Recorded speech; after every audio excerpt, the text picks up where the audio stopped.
Hey, what's going on, everybody? I'm back. A little late, but I'm back. Teddy Fame, formerly of Tony Williams Platters, from 1982 to 1992, up until the time that Tony passed away. Hold on a second, it's kind of hot in here. Let's turn on some air. Let's make it a little more comfortable. I'm sitting right in front of my air conditioner. Out here in Southern California, it's kind of hot, so you know what I'm saying? But yeah, today we will be going back in time on a journey to 1991. What's so significant about this particular tour and this particular year? Oh, what's so? My bad. I didn't mean to do that. I'm trying to get this together. Hold on a second. Hold on a second. Just a couple of things.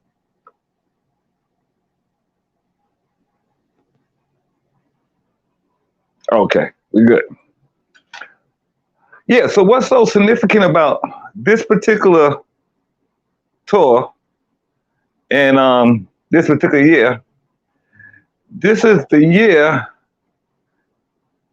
before Tony passed, and this was the last overseas tour that I did with the Platters.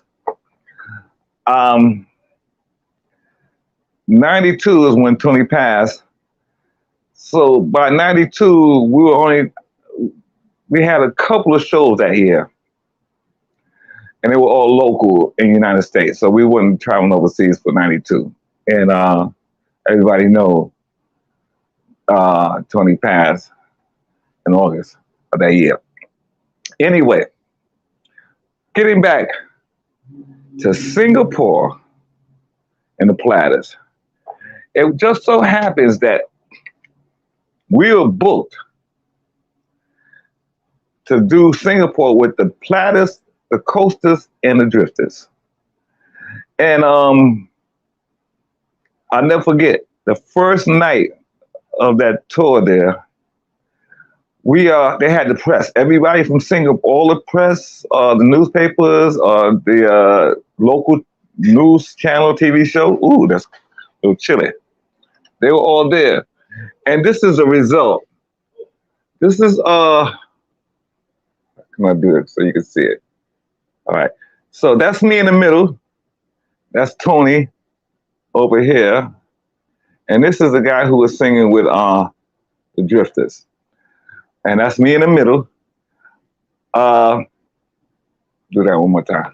I don't know why I'm having trouble holding this thing up. Yeah, so y'all can see it real good. All right. And it says, a moment in time stood still. Just want to show you. I had this frame on my wall. I got a couple other pictures framed on my wall, but I wanted to show you that one because we're talking about that particular one. And like I said, the press and everybody was there. So by 1991, I was a solid feature in the Platters. They would feature me in the middle of the show singing Wash the Shore, and they would feature me at the end of the show, which is the encore or the finale, and I would sing Shout by the Ozzy Brothers.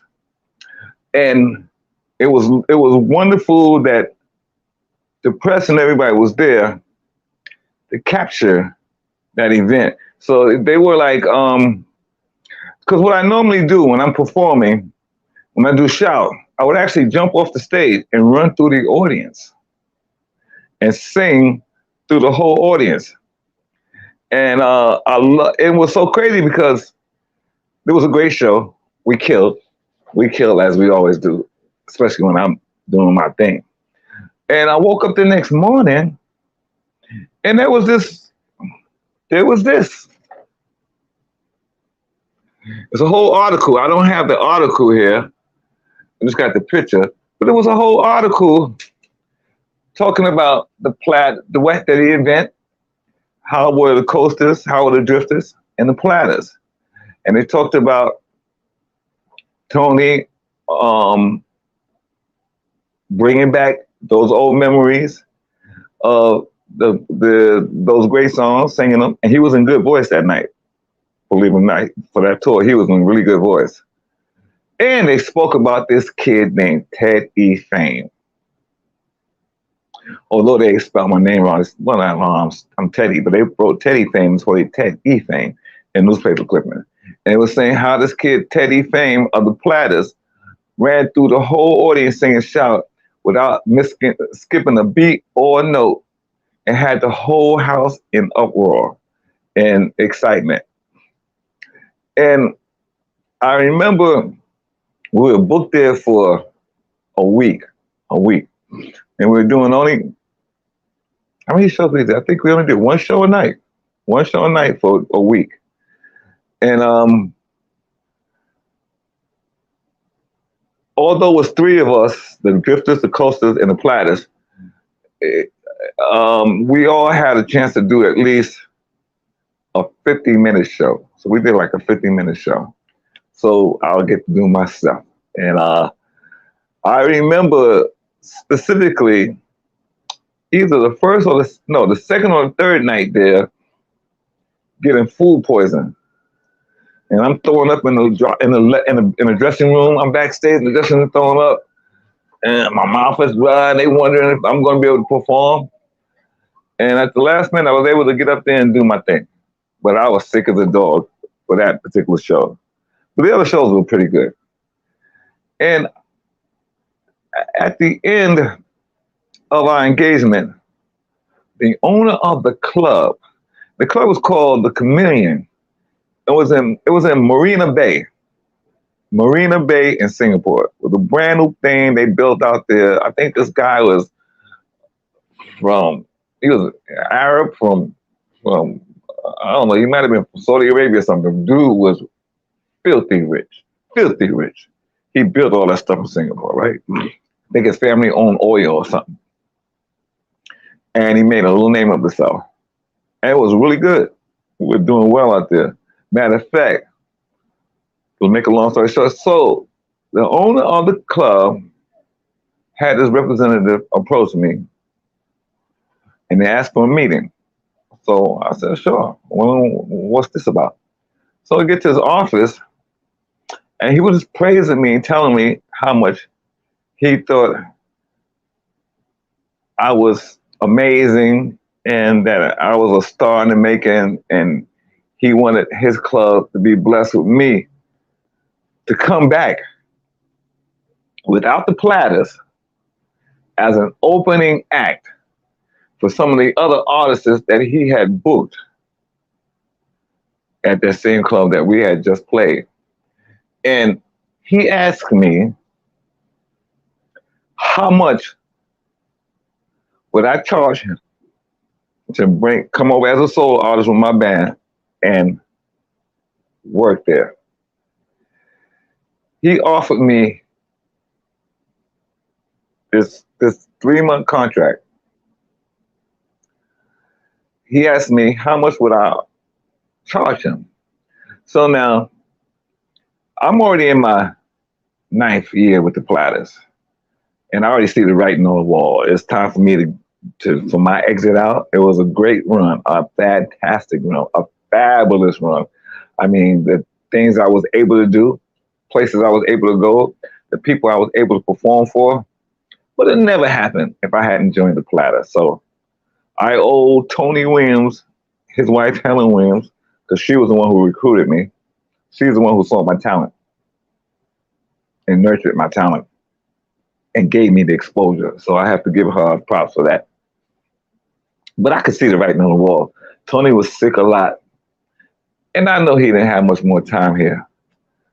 And I was looking for my opportunity to move to the next level for my step. So I said to him, now granted, I never got offered a job of this magnitude before. I knew the money that was being made by the groups. I knew I couldn't get the Platters money. So I said to him, $5,000 a week. The dude looked at me and said, Okay, just like that. I have the contract sent to your hotel room this evening. That was in the afternoon.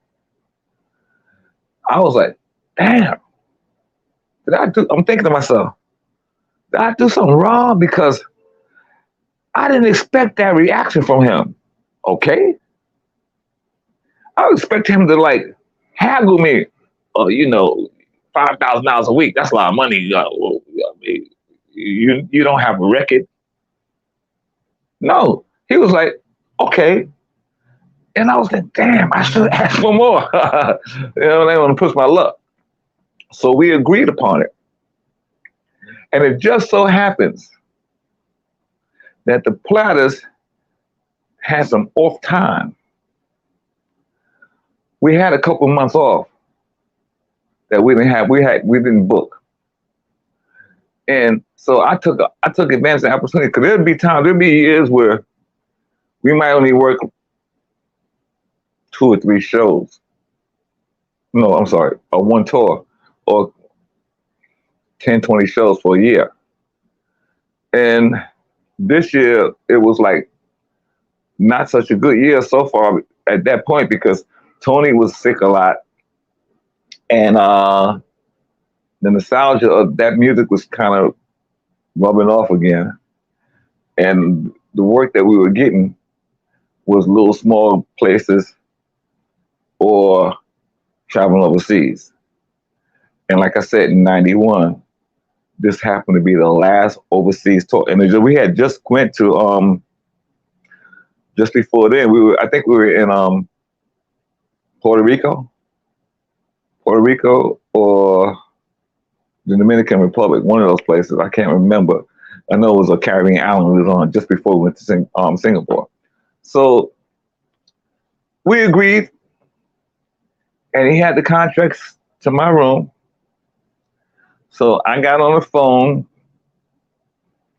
because I had a little band that I was working with in New York when I wasn't doing stuff with the Platters, and we were doing local stuff. So I called up the guys, and I told them to get ready. When I get back, we're going to rehearse, and then we're going to fly back out here to Singapore.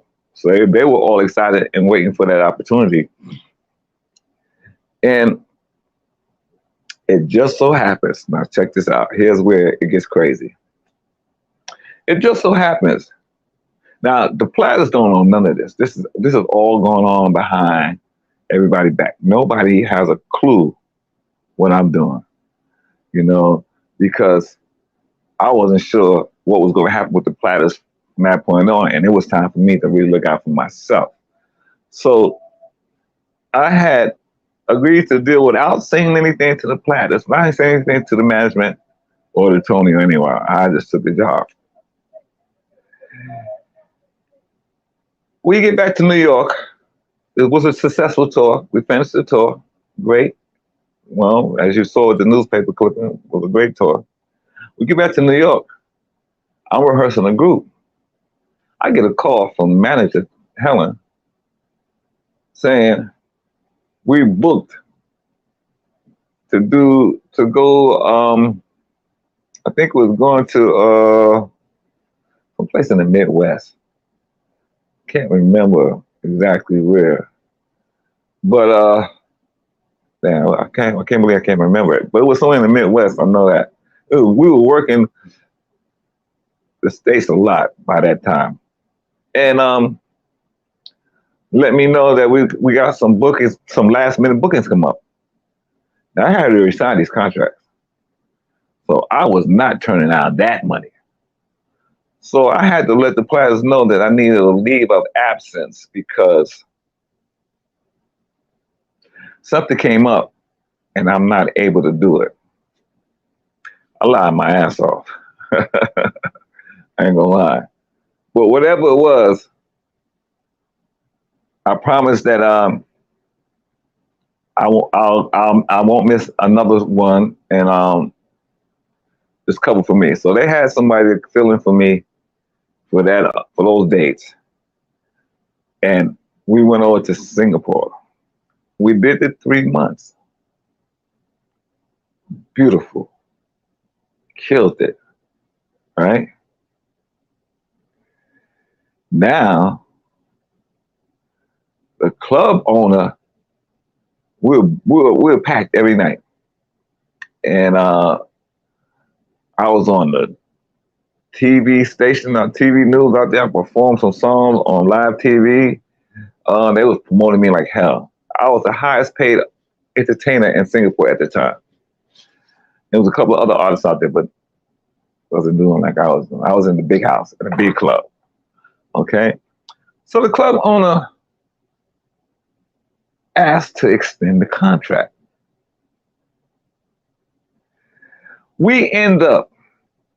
I end up, because we extended the contract for another month. But now the guys in the band, so now we're out there for 4 months. Now the guys in the band, they start getting big headed. Now they wanted more money, right? So they figured they stars now, so they was popular and we were selling out the club. So they figured now we can hold the club up for money.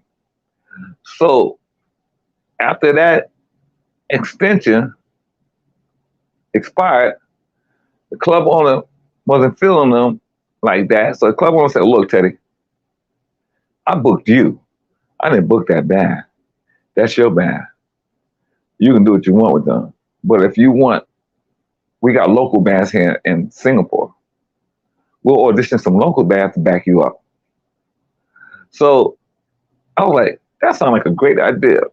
So 2 weeks before our contract was up, my band had no clue what was going on. We were booked there for 3 months, but we was only working 4 nights a week. One show a night, 4 nights a week. And so we had all this time off. So these guys would go out. They all had girlfriends and stuff. Nobody was paying attention to what I was doing. While they was doing that, I was secretly rehearsing with the band that eventually, because we looked at 3 bands, and one band in particular, I was really impressed. And band was called Singapore Swing. And it was a big band. They had horns, 2 keyboards. It was great. And also, the club manager, he used to book other acts, so he had some dancers. So he added the dancers to the show. And let me tell you something. We were doing big productions.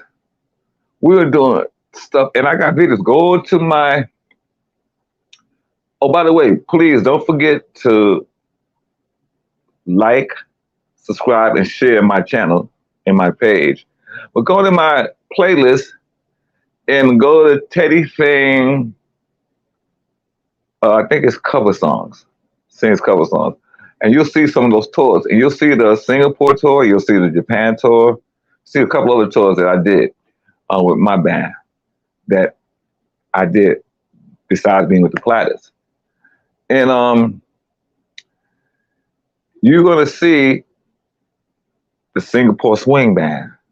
And you're going to see how big those productions are. We were doing stuff. We did Prince, Purple Rain. I swear, it looks like a scene from the movie with the lights and the smoke and everything. It feels like a scene from the actual movie Purple Rain. We also did, they would like for me to do imitations of the artists. So I would do Prince, Michael Jackson, Bobby Brown, Terrence D'Arby. I got all that stuff. You can see it all. And the Michael Jackson one, we did black and white. And we had the dancers. And we had a Michael Jackson impersonator that was really popular in Singapore. And we invited him to come on stage and perform with me doing black and white. That's also on, you can also see that video. Well, anyway, it was a rounding success. So the club owner offered me that extension, another extension after that. Well, like I said, the band got big-headed, so the club owner got me this band. So our last night, check this out, this was incredible. So there's a few dressing rooms at the club. So my band Teddy, Fame, and Fortune. We was in our main dressing room. Now down the hall, there's another dressing room for another band. That's where I had Singapore Swing at. So our last day, show you how shit was. Our last day with the Teddy, Fame, and Fortune band, we only did one show that night. And we did that show, and then I go to the other dressing room with Singapore Swinging. So they announced the new band that's going to be replacing Teddy, Fame, and Fortune. So all my band members thinking, oh, we all going back to America, not knowing that I just got another extension put with this band. So the band comes out and they do a number without me, open up the show. Then I come out and we're doing All Night Long by Lionel Richie. Tore it up. You should see, and here's the funny thing. The Teddy, Fame, and Fortune band members were all in the audience. They had their little girlfriends, so they wanted to see who the new band was that was taking their place. Did not know. When they saw me walk on that stage with this band, their eyes were like this. What the hell?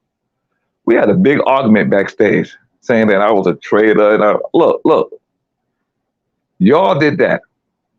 Y'all thought y'all was going to hijack these people for more money. And y'all was making a lot of money then. You know, y'all got up to $750 a week, right? I had to take a pay cut to give y'all that money for the extension so y'all could stay an extra month. But that was okay because the plan was, with this other group. Me, Teddy Fame, I end up spending 1 year in Singapore. It just so happens I had to quit the Platters. So not only was that the last overseas performance with the Platters, actually, because when I came back to New York after that was over, I actually did do a couple more shows with them. Actually, Tony had passed. Now I think about it, because it's been a long time ago. Tony had passed. No, I did a year in Singapore. Then after the year in Singapore, I didn't want to go back to America, so I decided to go to Japan. End up in Japan for 9 years. 9 years. I didn't come back to America until 2000. So from 1991 to 2000, I was overseas. So I let the Platters know.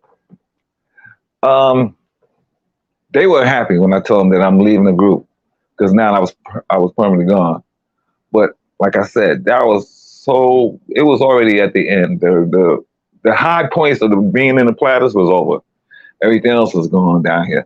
Tony couldn't really sing no more. Those last few months of that last year, he shouldn't even been on the stage. And that was my out. I was tired of going on stage and never knowing what the performance was going to be like. Being embarrassed when I saw the looks on these people's faces of disgust and disbelief when they saw us up on stage because of Tony's condition and health. And this was my way out. So I took full advantage of it. Like I said, I ended up coming back to America eventually after Tony passed. And believe it or not, they were still trying to work as a Platters without Tony Williams. They try to fill in for Tony. It had some dude named Derek David to try to replace Tony. This was like, wasn't working. Anyway, I know I'm jumping all over the place because we talking over what? 30 years ago. So I got to remember all this stuff, man. That's a lot of stuff to remember. A lot of stuff. I'm trying to do my best. Um, it was great. The experience was great. I just get back to Tony a little bit more. I remember just before we went to Singapore, Tony was in the hospital for a week.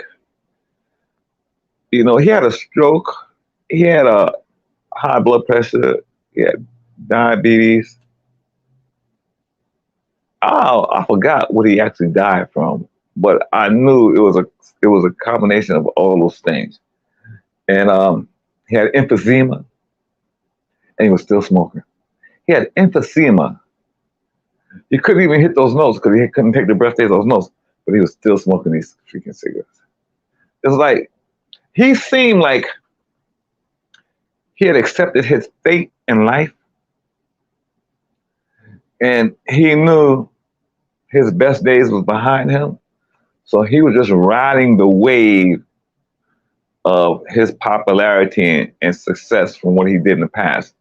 And he wasn't trying to be anything else or to improve or anything. I guess that he didn't have the ambition or the drive to want to do it. Because I guess after being a number one group in the 50s and having number one records, you can't get higher than that. And I guess everything comes downhill. And you know, if you look at all these artists,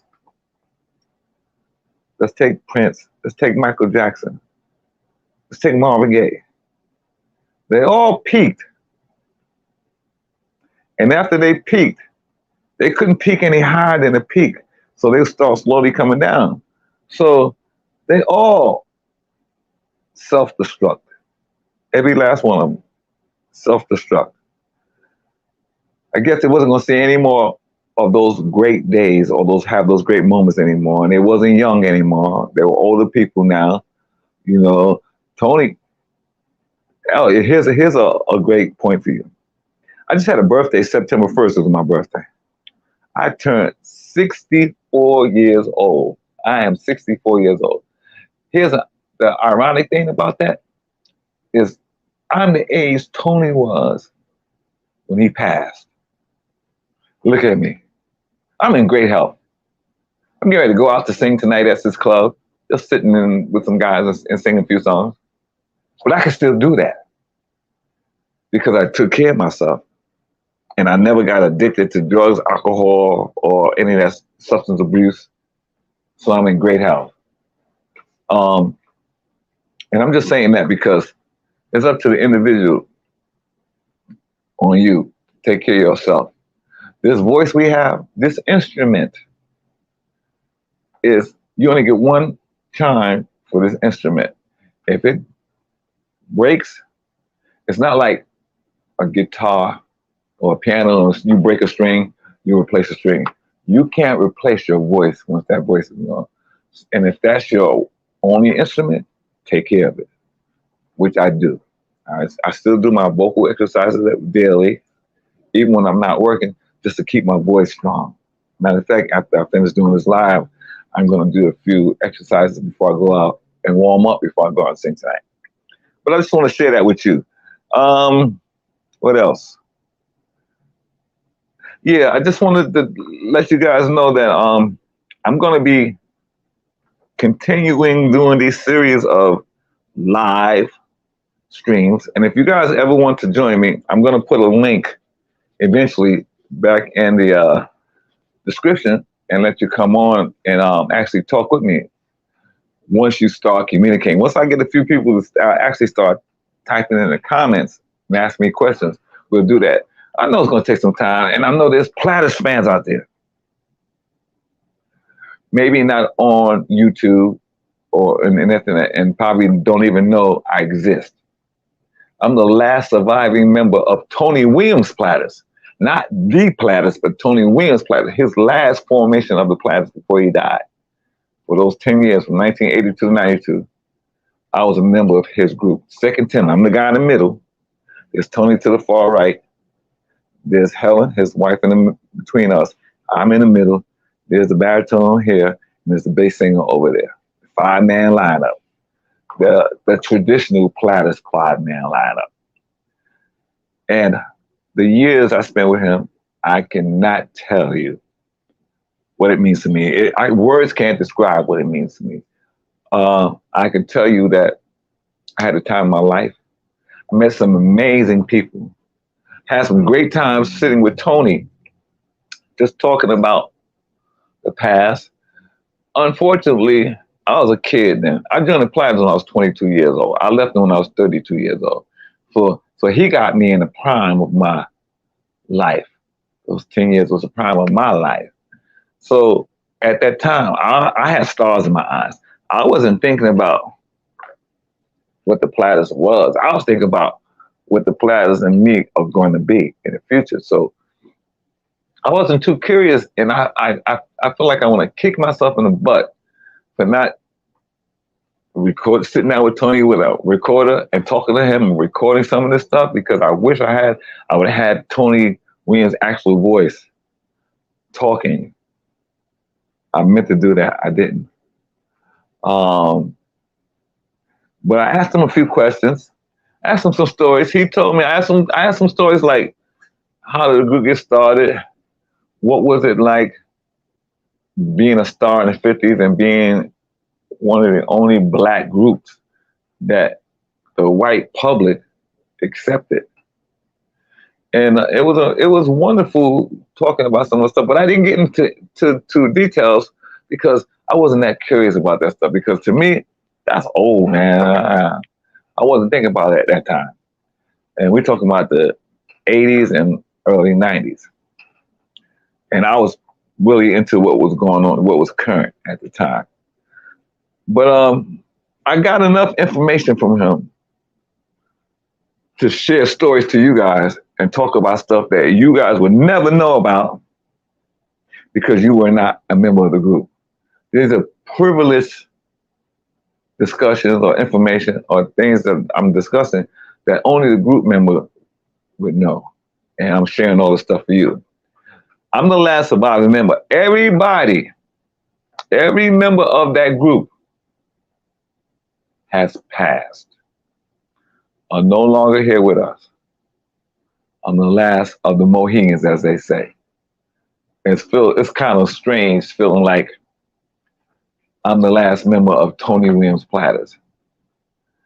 But I'm happy to be here, and I'm happy to talk to you guys and share these stories.